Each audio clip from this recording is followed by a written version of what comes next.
मी बबन मल्हारी पोपडे, राहणार नावळा, तालुका शिरूर, जिल्हा पुणे. मला सुद्धा भरपूर शुगर वाढायची. एकदा तर असं झालं की डॉक्टरांच्याकडे गेलो, त्यांचं शुगर चेक करायचं मशीनच ब्लॉक झालं.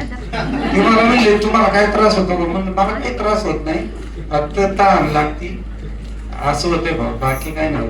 ते म्हणले अहो हे तुमची शुगर 600च्या पेक्षा जास्त गेलेली, त्यामुळं तुमचं शुगर वाढली, तुम्ही जरा सांभाळा यासाठी.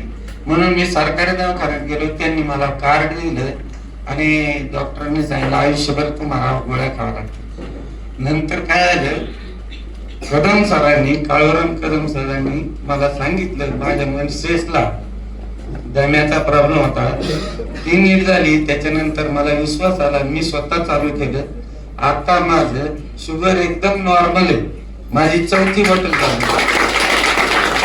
म्हणून मला खूप विश्वास वाटतो की, आणि तसंच मला एक सांगायला आनंद वाटतो की माझ्याकडे एक 78 वर्षाचा वयोवृद्ध माणूस आहे, त्याला 10 वर्ष झाले दिसत नाही.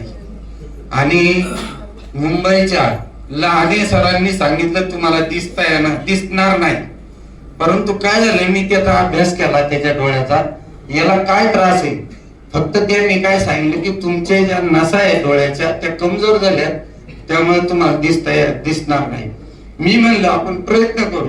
त्याच्या मुलाला सांगितलं काय असेल ते असेल. तो पण म्हणला तुमचं काय असेल ते बेनिफिट दे, पण माझ्या वडिलांना दिसलं पाहिजे. आता त्या माणसाला मी 3री बॉटल दिली. परवा मी जाऊन त्याला विचारलं काय फरक पडतो का? तो म्हणला असं होते, सकाळच्या पारी दिवस उजाडला ना, समोर लिंबाचं झाड आहे, त्याचा पाला मला दिसतो. इतका रिझल्ट भारी आहे रियांचा. मी त्यांना सांगितलं तुमचा कोर्स पुरा करा, योगायोगाने होऊ शकतं की तुम्हाला परत तुमच्या नासा चालू होऊन तुम्हाला डोळे येऊ शकतात. ते म्हणले काय नाही, मला थोडं जरी दिसलं तरी बरं होईल. थोडं बोलून मी सांग.